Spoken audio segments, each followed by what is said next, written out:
Hey, I'm Dylan with Green Industries. I'm the service manager here, and I get a ton of questions on how to restring these Echo or Shindaiwa speed feed trimmer heads, and today I'm going to answer that question. Now these heads can hold up to 20 feet of line. I typically just do 3 arms length. It comes out to about 18 feet and you don't have to measure. So once you're out of string, you're just going to pull out 3 arms length, nice and neat. Cut it off.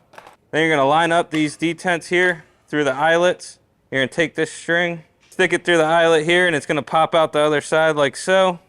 Get this to be about even. Doesn't have to be perfect because you're going to have this guard on it that has a cutter that cuts it to the perfect length. Now there's 2 ways to do this. I personally like to turn the top collar clockwise like so. You could also hold the top collar and twist this way, but as you can see, it gets kind of wrapped around your hand here. So we'll just continue.